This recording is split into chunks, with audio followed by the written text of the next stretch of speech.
Hai Sobat Analis, pada kesempatan kali ini kita akan membahas mengenai merawat peralatan gelas. Tujuannya adalah untuk merawat peralatan gelas guna mendukung kegiatan pengujian di laboratorium. Nah, di sini kita sudah tersedia beberapa peralatan gelas yang sering digunakan di laboratorium. Di antaranya adalah labu ukur dengan ukuran 100 ml. Nah, labu ukur ini berfungsi untuk membuat dan atau mengencerkan larutan dengan ketelitian yang tinggi.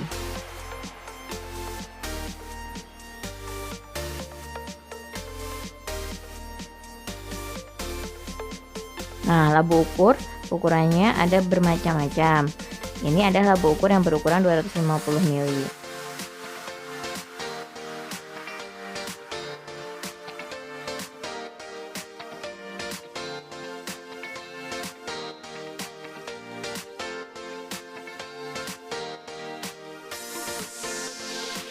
Nah, kemudian ini adalah labu ukur dengan ukuran 500 ml.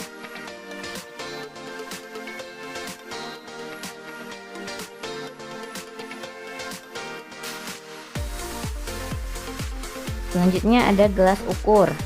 Gelas ukur berfungsi untuk mengukur volume zat cair. Nah, ini adalah gelas ukur dengan ukuran 250 ml. Nah, ada juga gelas ukur dengan ukuran 50 ml.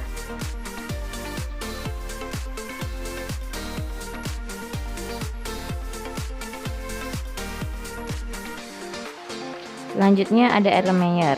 Ini adalah Erlenmeyer yang berukuran 250 ml. Nah, Erlenmeyer ini berfungsi sebagai tempat titrat pada proses titrasi untuk menyimpan dan memanaskan larutan serta menampung filtrat hasil penyaringan. Nah, kalau ini Erlenmeyer asah.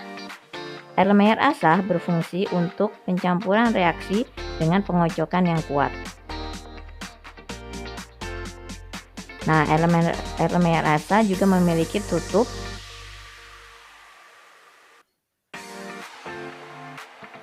Selanjutnya adalah pipet volumetri. Ini adalah pipet volumetri berukuran 25 ml. Pipet volume berfungsi untuk mengambil larutan dengan volume tertentu sesuai dengan label yang tertera pada bagian yang menggelembung pada bagian tengah pipet. Nah, kalau ini adalah pipet volumetri dengan ukuran 10 ml.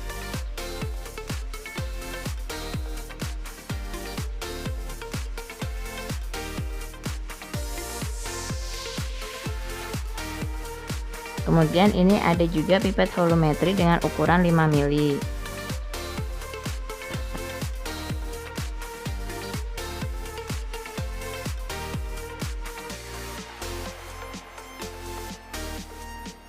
Selanjutnya ada pipet serologi. Pipet serologi berfungsi untuk memindahkan larutan secara terukur sesuai dengan volume.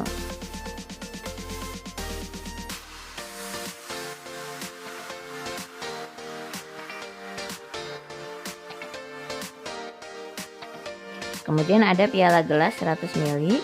Nah, piala gelas berfungsi sebagai wadah untuk menyimpan dan membuat larutan.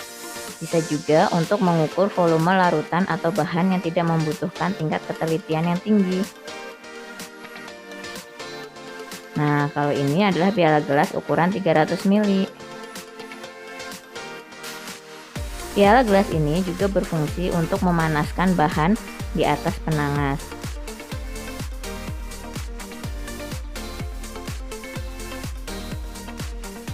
Nah, kalau ini piala gelas dengan ukuran 800 ml.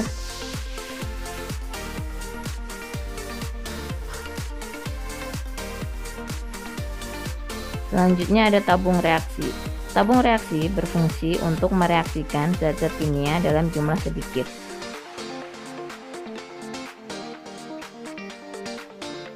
Kemudian ada corong. Corong sebagai alat bantu untuk memasukkan sampel atau bahan kimia atau larutan ke tempat yang mempunyai mulut kecil. Selanjutnya ada batang pengaduk. Berfungsi untuk mengaduk campuran dan untuk membantu proses dekantasi. Kemudian ada kaca arloji. untuk alas saat menimbang bahan kimia.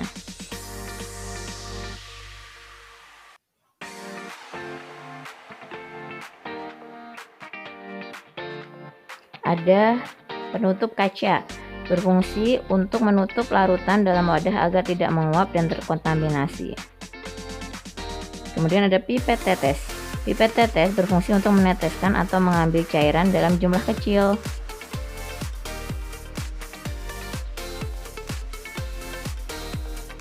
Selanjutnya ada buret asam. Buret asam ini berukuran 50 ml. Buret asam berfungsi untuk mengukur larutan yang bersifat asam. Nah, buret ini berfungsi untuk mengukur volume suatu larutan pada eksperimen titrasi.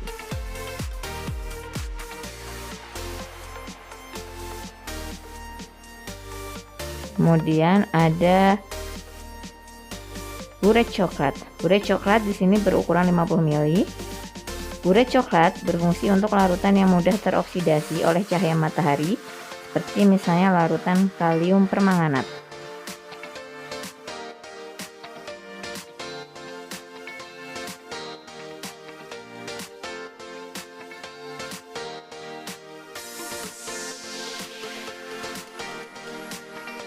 Ada buret selbah.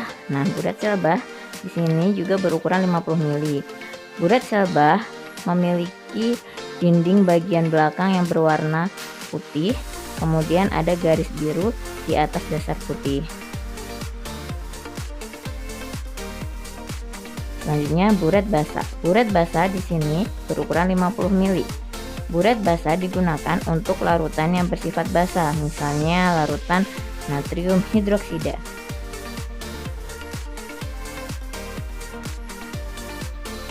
Macam-macam larutan pencuci. Larutan pencuci digunakan sesuai jenis pengotornya. Nah, di sini ada beberapa larutan pencuci. Di antaranya ada asam sulfat 2 molar.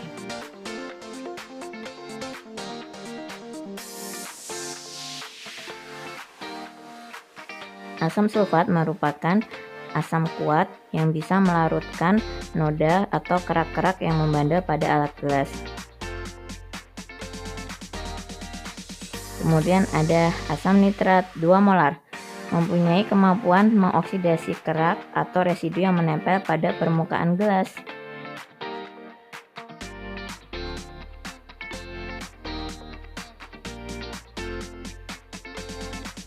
Kemudian ada kalium dikromat, berfungsi untuk mengoksidasi pengotor-pengotor yang melekat pada wadah yang mampu dioksidasi oleh kalium dikromat dalam suasana asam. Kemudian ada KOH etanol. KOH etanol berfungsi untuk menghilangkan sisa lemak yang mungkin tidak lepas ketika dibersihkan.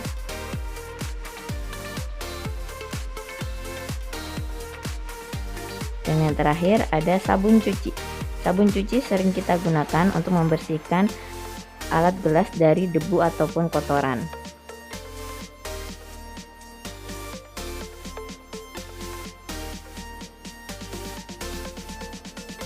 Peralatan gelas dibersihkan sesuai jenis pengotornya.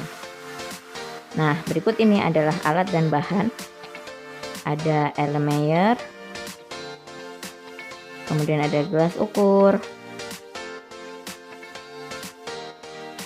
kemudian ada labu takar, ada piala gelas, ada sabun cuci, kemudian ada sikat,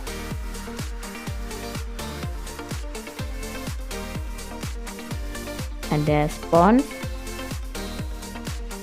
dan ada aquades. Nah, alat-alat gelas yang akan dicuci, terlebih dahulu kita bilas dengan air.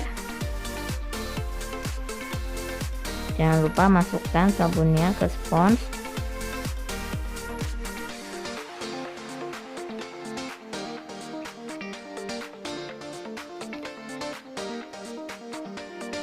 Peralatan gelas yang akan digunakan sebaiknya dicuci terlebih dahulu untuk memastikan peralatan tersebut benar-benar dalam keadaan bersih.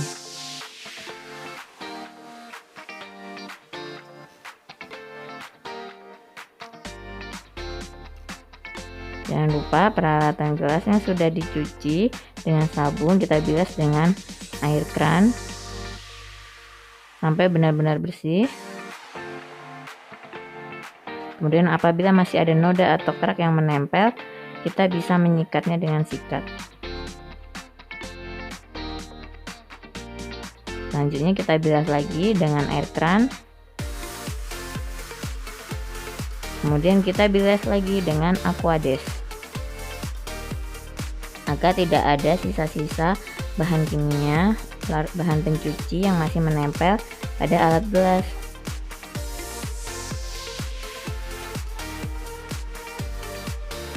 Selanjutnya kita mencuci Erlenmeyer.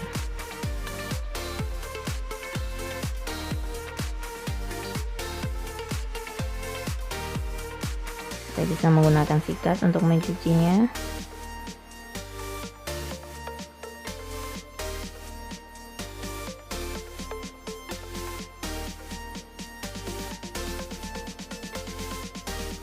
Peralatan gelas yang bersih tentunya akan sangat mempengaruhi dari hasil analisa. Karena apabila peralatan gelas yang digunakan masih dalam keadaan kotor, akan terdapat kontaminasi beberapa bahan kimia pada saat kita analisis. Sehingga sangat dibutuhkan peralatan yang bersih.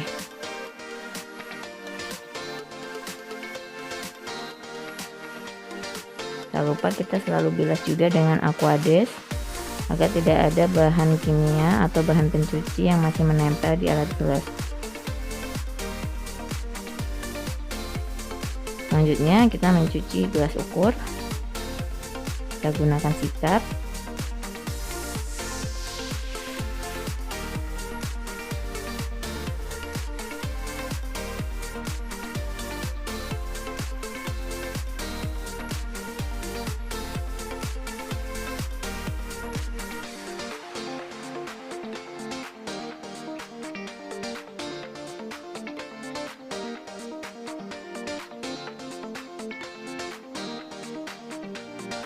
Kemudian kita bilas dengan Aquades.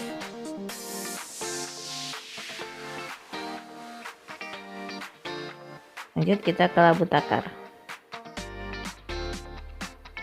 Kita buka tutupnya.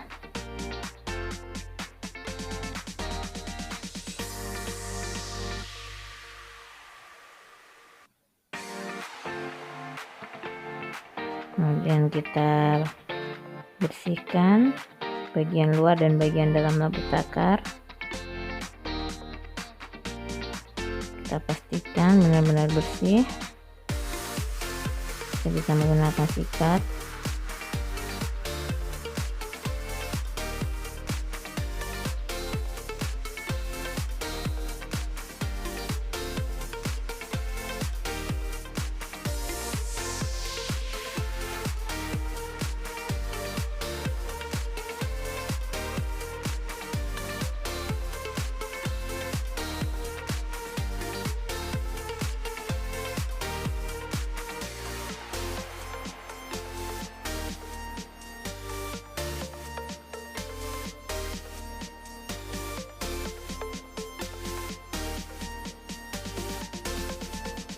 Oke, tak lupa kita bilas juga dengan menggunakan Aquades.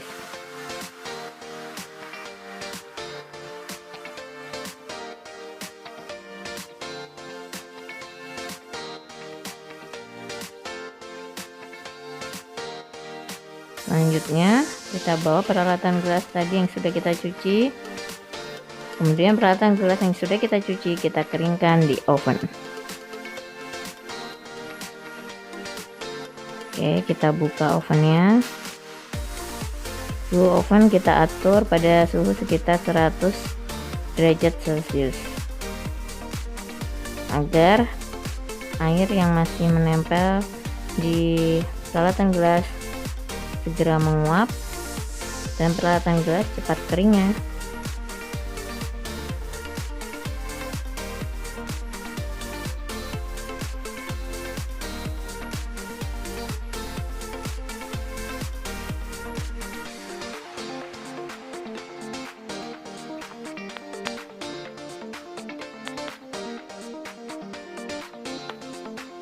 Nah, peralatan gelas yang sudah kering kita simpan sesuai dengan prosedur penyimpanan. Nah, ini adalah rak penyimpanan peralatan gelas.